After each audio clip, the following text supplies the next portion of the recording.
know about this? EMS. How many of you experienced dysmenorrhea? Mga boys, women's dysmenorrhea. But you know about EMS, the vaccine monitor replacement, diba? So, yeah, this is quite a common to us. These are quite common symptoms. This is quite common disease. And we're only, I think, at the cusp of changes in terms of its definitions and associations. Because it's linked to a very common disorder as well that we will be discussing maybe later on in pathologies, in the pathology of the gynecological tract. If you've heard of endometriosis, have you guys heard of that? We're only now determining so many things about it. It's been here for centuries, ever since there were women, since the time of Eve, pero ganun talaga ang female diseases actually in the game, in the day na we elucidate the disease. So, I'll give you with something from our reference today, comprehensive gynecology. So this is what we'll be talking about. First, we'll talk about dysmenorrhea. And dysmenorrhea is essentially, it's pain, no? Cyclic, painful, cramping sensation. So note the word cyclic. So it happens during your periods, no? Accompanied by other biological symptoms, all occurring just before, so during the luteal phase, and during the menses. So what are these biological symptoms? Some of them include, aside from pain, you have sweating, tachycardia, headaches, vomiting. Some have diarrhea and tremulousness, and some have even anxiety, no, during this time. So there are types of dysmenorrhea. The key thing to remember is that there's the primary type where there's really no etiology pointed out, and there's a secondary type. It's not secondary because it comes after something. It's secondary because it's due to something else. No? Like for example, like what I mentioned earlier, the most common is endometriosis. It's not uncommon. In fact, about 75% have it. So, in fact, some would characterize it as mild. About a third characterize it as mild. Only about 15% characterize it as severe. But some colleagues and I did a study about 2017, 2018, and we determined the epidemiology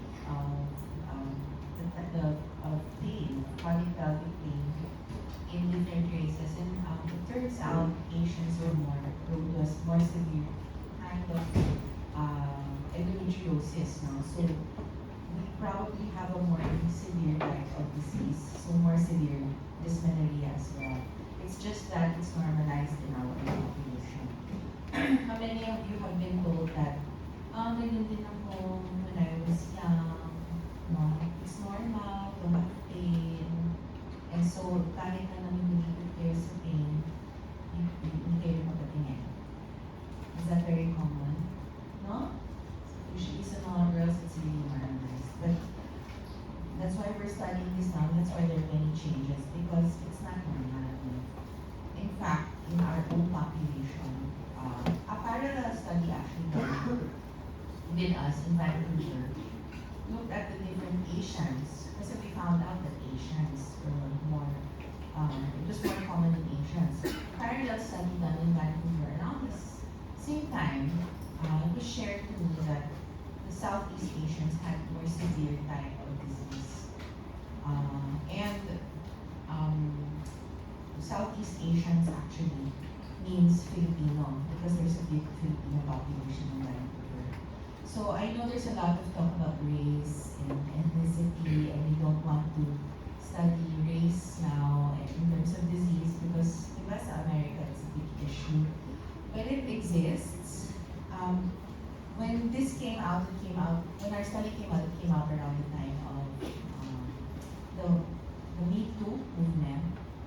And so it got a lot of attention. It was published in Vigil. But we also got a lot of criticism. Maraming try mag-discredit sa amin with means in the field. But I think, I still stand by our results. So, I think eventually when all the noise dies down, we can go back to looking at race. Because I think it really matters. Because it's biology, right? Nothing personal. It's just biology. So factors that reduce risk of dysmenorrhea are syempre younger age at first childbirth, and later on you'll see why. Higher parenting, of course. And this all points to less menstruation. Diba? Physical exercise, vaginal delivery, also because there's less trauma to the area. Factors that increase risk are age, it should be more than, at age less than 30, sorry, tama yan. Body mass index is less than 20, so thinner women apparently. Premenstrual syndrome and other diseases like PID, family history of dysmenorrhea, because we know that endometriosis is actually a familiar disorder. Longer duration of menstrual flow, heavy smoking actually can increase the risk, and history of sexual assault. What's not here is race, of course, no? But this is a comprehensive gynecology, which is maybe 5 to 8 years delayed, so eventually we can see that. But we'll be using comprehensive gynecology. So for primary dysmenorrhea, the pathogenesis, really it's very explainable. It starts with the regression of the corpus luteum. What happens when the corpus luteum regresses? What happens to progesterone? Lowers, right? So there's decrease in progesterone. And so you have sloughing off because there's nothing maintaining the endometrial lining anymore. And when this happens, there's a lot of, you have a lot of inflammatory mediators that are produced. You increase your prostaglandins, your endoperoxides, increased metabolites, which result in increased myometrial contractions. And so, this causes ischemia, much like the heart has myocardial ischemia, that causes pain. It's the same for the uterus. It also causes ischemia, causing pain also. And increased prostaglandins again, and that entire cycle until the endometrial line is totally satisfied. So how do we diagnose it? No? It's midline, chronic pain, lower abdominal pain. No? I think the women here have better grasp of it. Pain resolves after over 12 to 72 hours, and it doesn't occur without menses. So it's not, it's really a predictable type of pain. Also, the pelvic exam is normal.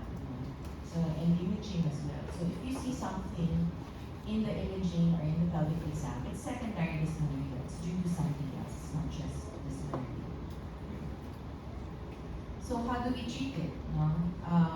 Since it's more or less a common and benign disease, of course, lifestyle really helps. Exercise helps. Heat applied to the lower abdomen. These are non-pharmacological treatments. Behavioral interventions, biofeedback, relaxation. How many of you have heard of cognitive behavioral therapy? So it's a type of therapy given to those who are experiencing pain. Vitamins and diet can also help because if you notice, one of the biggest pathologies here is prostaglandins, inflammation. So a low inflammation diet, anti-inflammatory diet can really help. A diet with a lot of fiber as well. Like I said, this came from a textbook, which is kind of good. And if you notice, some of the non-pharmacologic interventions tend to normalize, right? They just tell you to just grin and bear it, just do biofeedback. This one, I don't really agree with this because later on when you study endometriosis, you understand why. But it's in the book, so. So other pharmacologic interventions, I think these are very important interventions, and they can be instituted early. The course, anti-inflammatories because the major issue is inflammation, right? You also have hormonal treatments. Remember, one of the things that decrease the risk is pregnancy, no? And so you can put the patient in a pseudo-pregnancy. And how do you do that? By giving progesterone, right? You can give it through a combined type, your combined hormonal contraceptives, which is very common. And you have your progesterone pills. You can also give it locally through your levonorgestrel intrauterine system. So that is within milliliters. No? Also, some vaginal rings that's not available here do have progesterone. Some would give tocolytics because remember the prostaglandins cause ischemia and contractions. So yeah. So these are the NSAIDs that are commonly used. In our setting, mefenamic acid is one of the most effective and available ones. I give naproxen actually when it's pretty severe. We also give, of course, sa sobrang naman ito, wala pang, yung mga celecoxib. You can also give those COX-2 inhibitors. So for hormonal contraceptives, how do they work? They provide relief of primary dysmenorrhea in majority of patients. Most patients will respond to this. It suppresses ovulation and endometrial proliferation. And the progesterone component blocks the production of prostaglandins. So it's the same. We also give progestins actually for fetal labor because the problem is prostaglandins. So it's the same. In dysmenorrhea, we want to prevent prostaglandin formation as well. The thin endometrium contains lesser-arachidonic acid, which is the precursor of the prostaglandins. And it also works because this is a disease of young reproductive age women, right? Less than 30 years old. And usually these women require contraception as well. So it's a very practical form of treatment. We tend to give the type of COC with the lowest estrogen. There are many types of estrogen COCs available. Just so you know, even the lowest dose, the 20 microgram dose, is maybe 4 to 5 times the physiologic dose of estrogen. And so, but then the end effect is really still progesterone. No? You still have an overall progesterone effect. Why is this important? Because some diseases that cause dysmenorrhea are estrogen sensitive. So actually, you can also give progestins, no? Progestin-only treatments. The problem with progestin-only treatments in the past was we don't have a good kind of progestin. The original pills were actually only progestin. It's just that it caused a lot of breakthrough bleeding. That's why they had to add an estrogen component. So historically, the original pill was a progestin-only pill, and the woman did not have menses. But John Locke, the guy who invented the pill, the cyclic pill, he's very religious, and he wanted to appease the Pope during that time. And so he made it a cyclic type of pill, so that it would mimic the normal menstrual cycle. That's why the pill was created that way. But really, since the woman is not ovulating, that's the goal, right, for your pills. Dapat hindi na mens. And so, actually, a progestin-only pill will suffice. In fact, it might even be better. So, tocolytics. No? Some studies show that tocolytics might work. The most common that we use is nifedipine at 20 to 40 milligrams orally. So, nifedipine is what? It's an antihypertensive, right? But it also works very well because it's a calcium channel blocker. So it helps with decreasing myometrial contractility, right? So I don't have experience with visceral trinitrate, but they say it works. Magnesium sulfate also works. It's also a tocolytic that we use for pregnant women. So here are other treatments. Some use narcotics, but in the United States at least, because of the, di ba nagkaroon ng opioid crisis, so they totally stopped the use of opioids in women with pain, with chronic pelvic pain, because it's a chronic disease, right? So you don't want to give something, an opioid that will be used for a long time. Some use transcutaneous electrical nerve stimulation. I think this is more of a third line type of treatment. Acupuncture, nerve ablation are also more of investigatory treatments, but acupuncture surprisingly has a lot of data, and it seems to work as well. So it's something that we can give our patients to. So secondary dysmenorrhea. Secondary dysmenorrhea is considered when a woman does not respond to treatment and the onset is remote from menarche. So usually they come in a little bit later. So primary dysmenorrhea starts when a woman starts menstruating. Secondary dysmenorrhea, because it's due to a pathology, happens when the pathology happens. So these are the common causes of pelvic pain and secondary dysmenorrhea. I mentioned earlier endometriosis and adenomyosis because it's the most common really. If a woman has severe pelvic pain, around 60% to 70% of the time she has endometriosis. So it has become almost synonymous. But there are other reasons too, no? Like infection, that's another common, and emerging reason. No? So if a woman has cyclic pain, discharge, foul-smelling discharge, some complain of foul-smelling menstrual blood, no? Could be an infection. But pelvic infection usually has pain even without menses. No? So other non-gynecologic disorders include mental health issues, irritable bowel syndrome actually. But did you know that irritable bowel syndrome is very closely linked to endometriosis as well? So it's all part of a disease syndrome. No? Inflammatory bowel disease, very unusual causes. Celiac flu, common in Caucasians.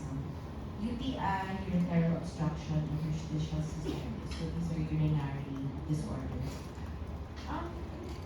Usually they don't present with dysmenorrhea, but they could, no? So these are things that can be ruled out if you can't think of anything else.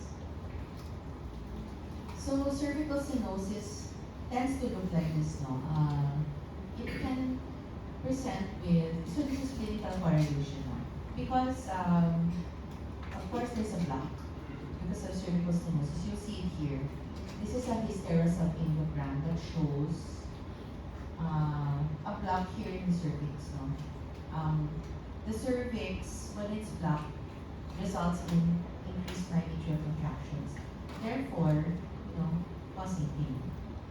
So it's not that common actually, but it could happen. And the biggest accompanying symptom is hand menses. Now, ectopic endometriosis, sorry about that. Ectopic endometrial tissue or endometriosis is what I was talking about earlier. It's a common disease. It affects 6 to 10% of reproductive age women. But I think now that we've veered away from having a surgical diagnosis, imagine before the diagnosis for this very common disease has to be surgical. So you put it at the same type of diagnosis as same with someone with cancer. You need to have histopath diagnosis. I think this is an egregious fault from the medical community because it's a very common condition. Women don't have to undergo surgery. They need to be treated. I mean, if you imagine, remember the stats I mentioned earlier, 60 to 70% of women with dysmenorrhea may have it. Imagine if all those women had to have surgery to get a diagnosis. Diba? Parang it doesn't make sense.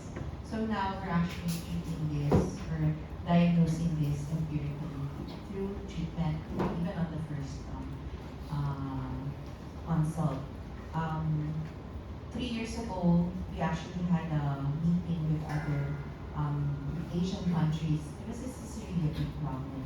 And we identified barriers to the diagnosis of the disease. Because our goal really is to diagnose it clinically, no longer through surgery. One of the barriers is major, is culture. And we kind of had the same culture. Malaysians, Indians, even Australians, because it was the Asia Pacific region. We don't like talking about menses. The dining room, we talk about farts and pee more than we talk about menstruation, right? It's really taboo. I'm not saying that we should talk about it in the dining room, pero it's not, it should not be something that's so taboo you can't talk about it. Because you have to, especially if you have symptoms. So, endometriosis here, it says it should be considered when menstrual pain increases in severity over time because it's a chronic disease and it's progressive. But really, if a woman has endometriosis at the onset, you can already consider this. So it can be diagnosed in adolescence actually. When it's severe, you already have anatomic manifestations such as uterosacral sacral ligament nodules. So that's you've done an IE, right? Right? But not an actual patient. So yeah, so the uterus sacrals are behind the cervix. Sometimes you feel nodules there. That's the favorite place of endometriosis because it's dependent. It's a dependent disease. The blood tends to stay in the dependent areas. That's the most dependent area. So if you do a physical exam, you feel nodules and it's painful, that's endometriosis. Sometimes there are actually vaginal lesions, but really, the most common way that we've seen it is through laparoscopy. When it looks like this, that's actually menstrual blood over there that collects in the ovary. So, ectopic endometrial tissue, so every time a woman menstruates, she also menstruates in the pelvis, inside, and in the abdomen, in the ovary as well. So that's blood accumulation. So adenomyosis, I call it the cousin of endometriosis, or actually it's the same pathology, but this time it's in the myometrium, in the stroma. It's very painful because there's no way for the blood to escape. It also causes bleeding and hypertrophy and hyperplasia of the adjacent myometrium, meaning the uterus becomes bigger. Imagine every month you get increased inflammation of already inflamed organ. So this one is very painful. So other causes include pelvic inflammatory disease, like I mentioned earlier, infections. The most common is still chlamydia gonorrhea. That's why empiric treatment covers for those. So the statistics are actually they're very telling ones. They're striking. PID is present in 30% of women with chronic pelvic pain. So this is something that you should rule out hand in hand with endometriosis too. You can actually give empiric treatment if you cannot differentiate. Pelvic congestion syndrome and pelvic venous syndromes. I think this is a diagnosis of exclusion. But if you really have no other reason, we sometimes diagnose this in women who we've done laparoscopy and we didn't see anything. The characteristic is large venous drainage in the area. So it does exist. Mental health conditions. Women with chronic pelvic pain often have psychological issues. When I was a resident, I didn't understand this. And I think I mismanaged many patients because of this. It's a real thing. It's a real issue, no? Because of the ongoing inflammation every month, you have very high inflammatory mediators that go into your brain. And you know your brain there's a blood-brain barrier, right? And there's really not, so the prostaglandins, the inflammatory mediators stay in the brain because they can't go out. And it causes anatomic changes actually in the neuro, physiologic changes in the brain that you can see you can see objectively when you do MRI. And that's why these women, they actually have mixing of their somatic and their the feelings and the emotions are mixed with physical pain. You know? There's actually lighting up of these regions in these women. So when they say they feel sad or anxious when they have their menses because of the pain, it's a real objective pain. So this should not be brushed off as maarte lang yung pasyente. We only used to do that because we didn't understand it. It's only recently that we've started to change our mindset. And that's why I feel like it's very important to let you know this. No? Because the pain is real. No? It's not something that the patient fabricates. When I was training abroad, I had a patient who had severe pain, chronic pelvic pain. She's only 19 years old. To stop it, we placed a Levonorgestrel strep pain IV.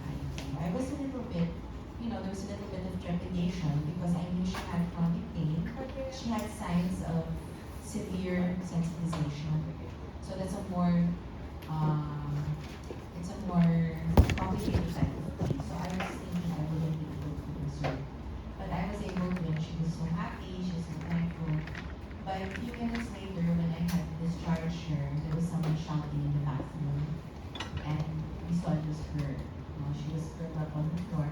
I thought I had perforated her uterus. But, so fortunately in our center, there's an ultrasound as well. So I had it checked. It was there. It was in perfect position. I decided to remove it anyway. And then it was only then that I realized that maybe I should have checked in their history more. So I asked her, did something happen? But when I saw you, you were so happy. And the time that you were in the washroom, she said, well, I got a text saying that it was the arraignment of my rapist.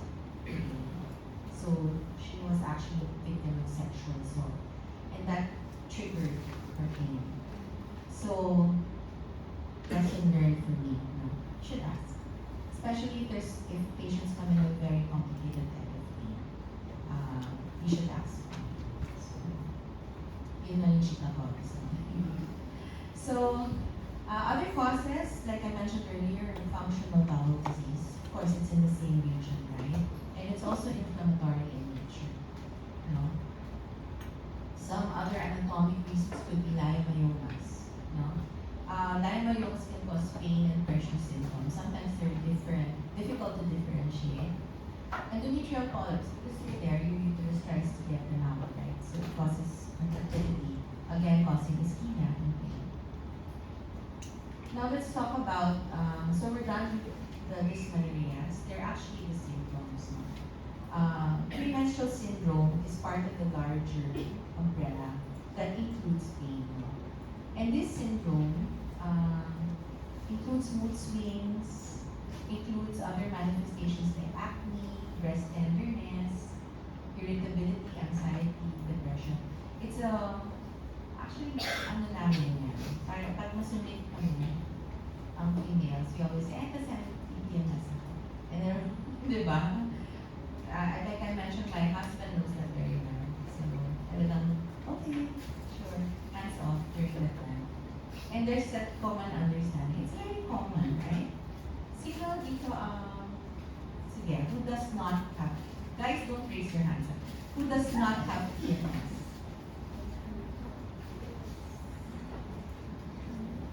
Sana all. Wala. See, everyone has PMS. And you don't have. Wow.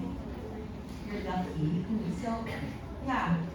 It's that common. Almost everyone has it, right? So, it's good for talking about it. So, it's different because PMS is actually physiologic. So, it happens during the second half of the menstrual cycle. And though it may interfere a little bit with work and personal relationships, it should not really change who you are, the dynamic. It should have a huge effect in your quality of life. That is opposed to what we know as premenstrual dysphoric disorder. So premenstrual dysphoric disorder is a more severe type with marked behavioral and emotional symptoms. So this one way to differentiate it is that it really affects the quality of life of the woman. So this occurs during the late luteal phase. So right before the woman has her period. And the symptoms include marked depressed mood or hopelessness, anxiety or tension, affected lability. So yung grabe yung mood swings, and persistent anger. So if some of you have this, maybe you might have PMDD, there is treatment. Like I mentioned earlier, PMS is quite common. About 75% of women worldwide have it. In this room, parang 99%, diba? Of women have, or maybe 95%, we don't have it. 95% have it. So it's really, it depends also maybe on the population. But PMDD actually has very, much lower incidence. So it's around 2%. That's still 1 out of 50. This could still happen. Even in this room, it could happen. Maybe one of them has PMDD. So PMS is a disease, or it's a syndrome of the young adult woman, young reproductive age woman. The average onset is around 26 years old. And if your mom had PMS, your sisters have PMS, there's a higher likelihood that you have it. Past or current history of mood or anxiety disorders is actually a risk factor. Also, increased alcohol intake, postpartum depression is also a risk factor. It is more common in women who've had early menarche, who've never had children, and they have more menstrual cycles, more stress, higher body mass index actually, and ito higher alcohol and caffeine, but coffee. Ba't ba ng coffee? Sinaman na. Pero yeah, I mean, ganun talaga. I think it also is baka it's a confounder because women who take a lot of coffee are actually under a lot of stress as well, di ba? So it appears consistently in all cultures, but not in the same way. Hispanics actually report a greater severity of symptoms than Caucasians and Blacks, and Asians report it less. It could also be cultural. Like I mentioned earlier in our study, we just don't complain, but it's there. PMDD, on the other hand, also has different epidemiologies. In fact, Japan is less. In America, it's quite high, 6.4%. It's 1 out of 20 of the population has it. So, the risk factors include education, history of major depression, smoking, and past sexual abuse. So what are the symptoms of PMS? Abdominal bloating, breast tenderness, fatigue is a major symptom, irritability, tension, and anxiety.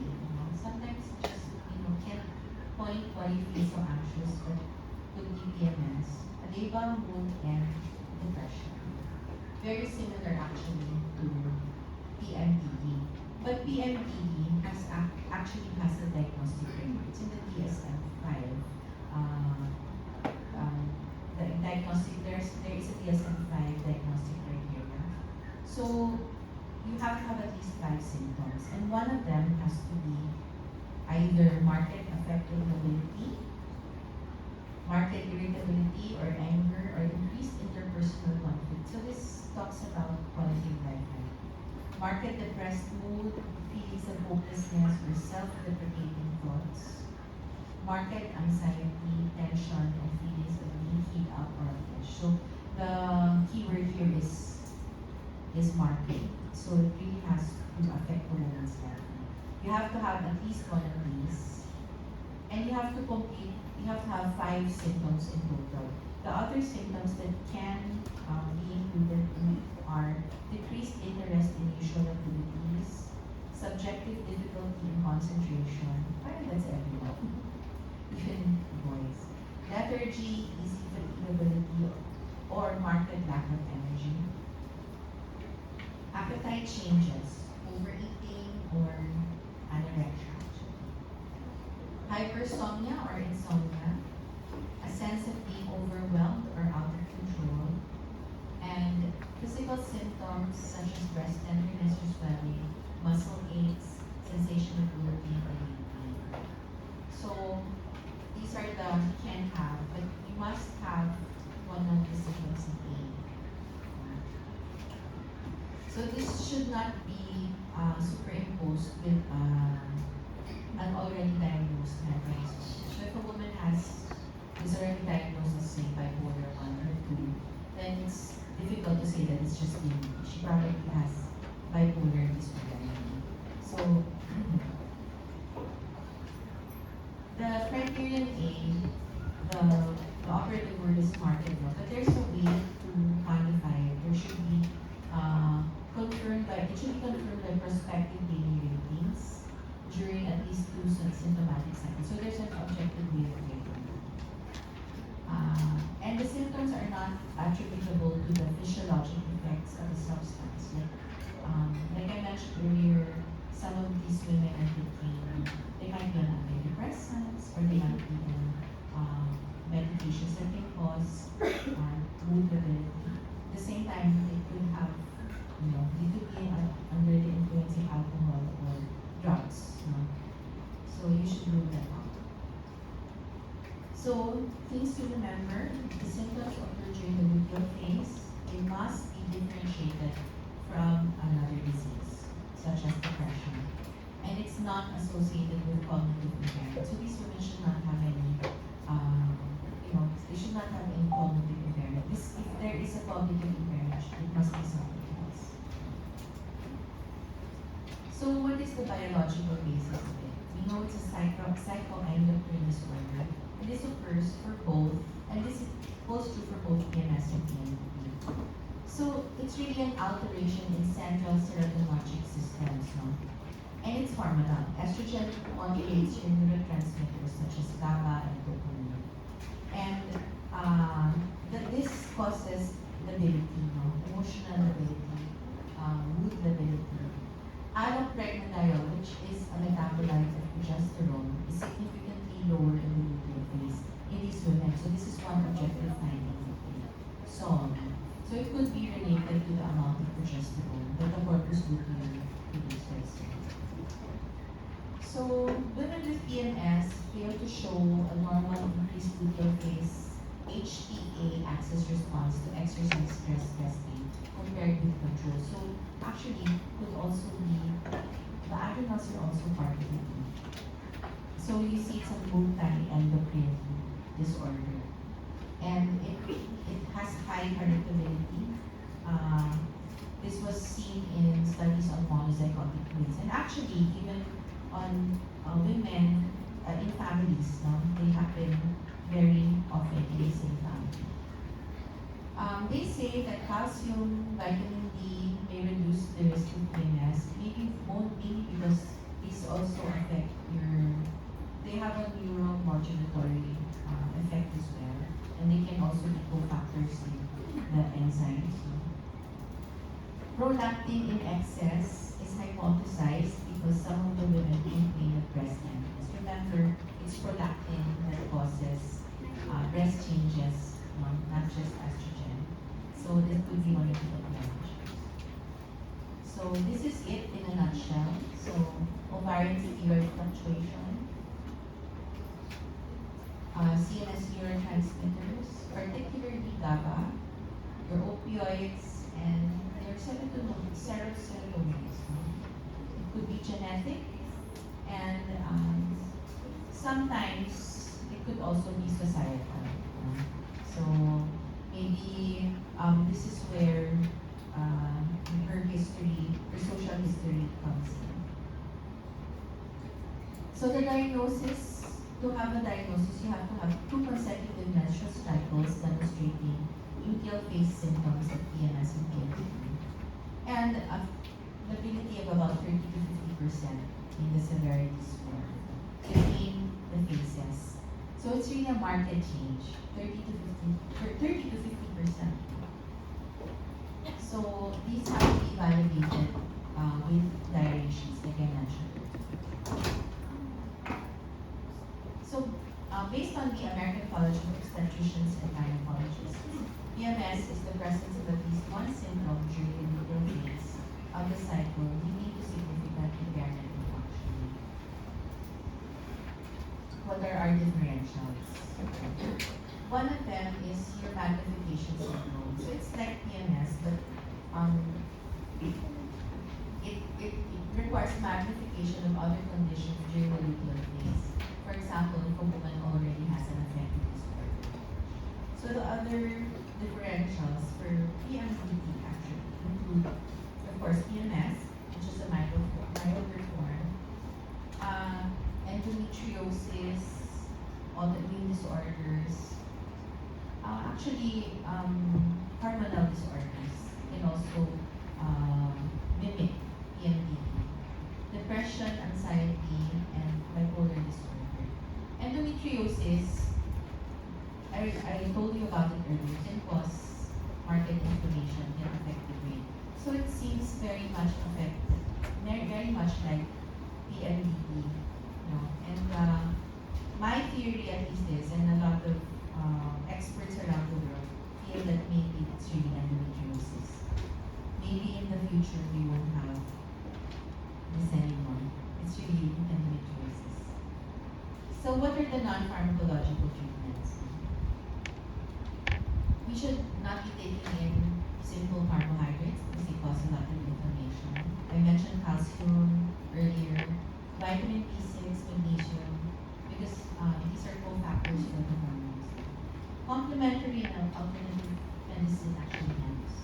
And there are a lot of studies on this.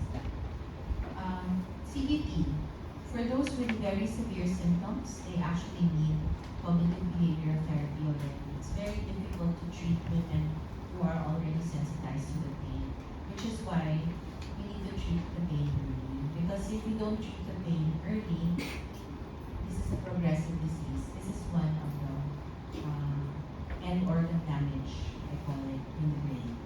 So you have sensitization. So pharmacologic agents, we mentioned it already earlier. Some actually give psychoactive drugs. Remember, it has a central nervous system aspect to it. So psychoactive drugs can actually help. Bromocriptine is for, what do you think? What does it decrease?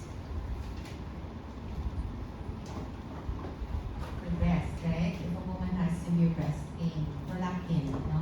It reduces prolactin. So if a woman's main complaint is really breast tenderness, you can actually give bromocriptine. GnRH agonists, of course, because they decrease production of your FSH and energy. Don't have ovulation. Again, it's ovulatory suppression. These are some of the SSRIs that are popularly used for PMD. Again, serotonin is a big factor here. That's why you have your SSRIs.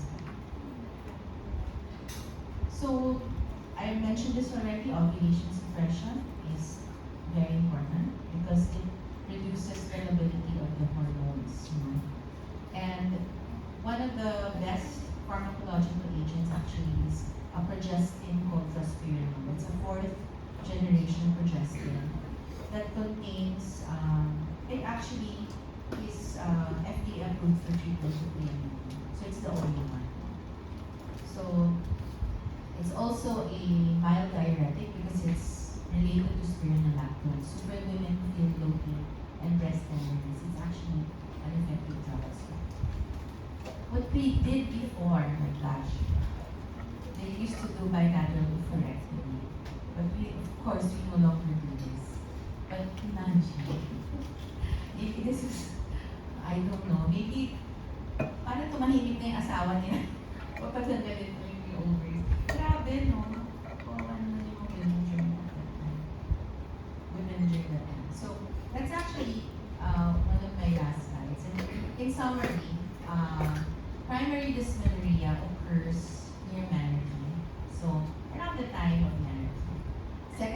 dysmenorrhea may occur anytime. This is due to a pathology. It happens at the time that the woman develops the pathology. About 75% of women have primary dysmenorrhea, and 15% have severe symptoms. Treatment includes supportive therapy, hormonal therapy, and anti-inflammatories. Around 3 to 8% of women have clinically relevant PMS, and around 2% will demonstrate PMD. In our population, we don't have studies yet about the prevalence. Maybe one of you can define that. We don't have it yet. But maybe it's closer to Japan's, which is less than the international standard. Depression must be ruled out because you have to rule out. Remember, one of the risk factors is depression, but you have to rule it out first because maybe it's just depression. And treatments, aside from pharmacological treatments that I mentioned earlier, there's also lifestyle treatments. These include supplements, SSRIs, hormones, and NSAIDs. So this is the reference that I use, and yeah, that's it. I'm being very happy to answer any of your questions.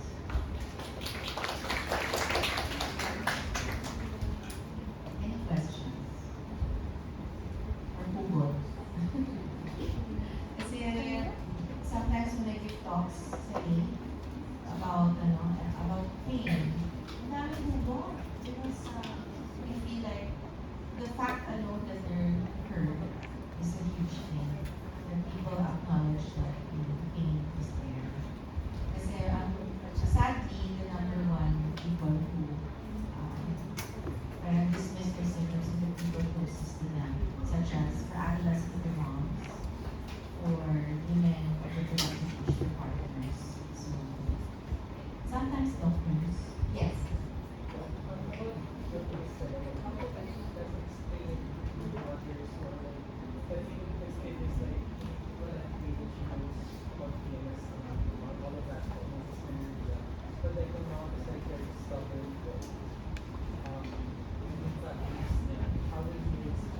Very important.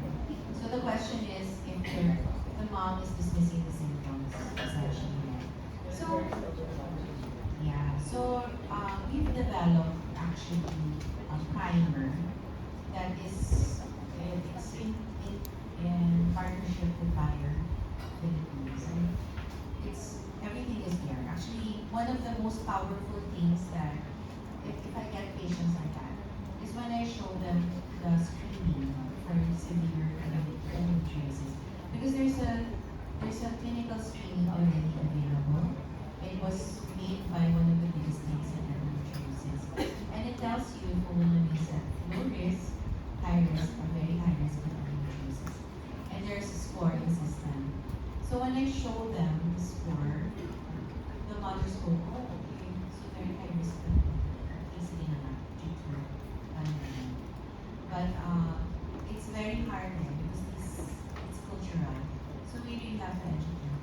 And I think many doctors are part of the problem. Because did you know that endometriosis, for endometriosis at least,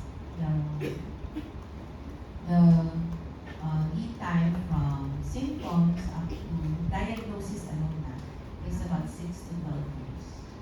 So can you imagine having a disease, having severe pain, and not knowing what it is until 6 to 12 years later? And then sa kakapalan to treat. In my own practice, I get a lot of women who come to me not because of pain, they come to me for infertility because I'm a fertility specialist. And when you ask them, they had severe pain for decades, but they thought it was normal. Oh, what? Quality is normal.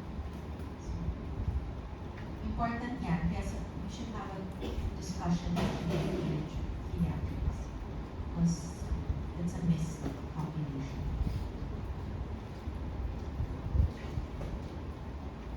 Yes.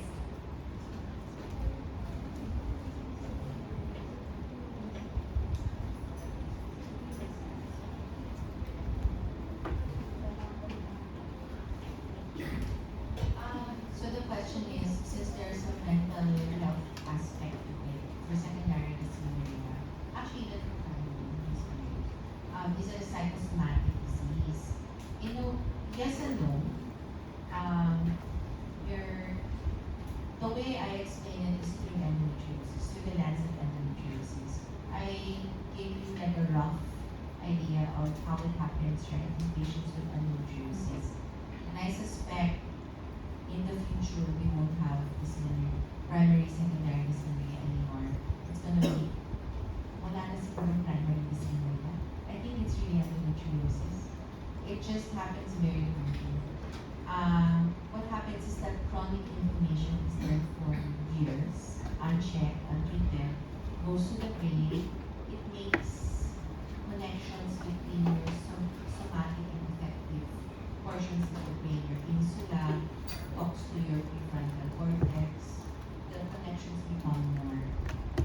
And that's why when you feel emotional pain, you also feel somatic pain. At the same time, if you have somatic pain, there's connection to your emotions. They were able to demonstrate that in women with severe central sensation, they induce pain in the thumb, and they were able to induce pain in the pelvis. And at the same time, when they showed sad photos, the patients actually had pelvic pain. So when they experience social isolation, they also experience pain. That's why paracetamol is actually an important medication too, because they were able to show that paracetamol can actually decrease the feelings of social isolation in women with pain. So it's not very new. Actually, the studies around 2025. But we're not hearing about it because wala hindi masyadong pag-uusapan. It's not, it's real. It's psychosomatic in a way, but it's real. Okay. So, if there are no more questions, I'd like to say thank you, and I hope you learned something today. Don't dismiss the pain, ha?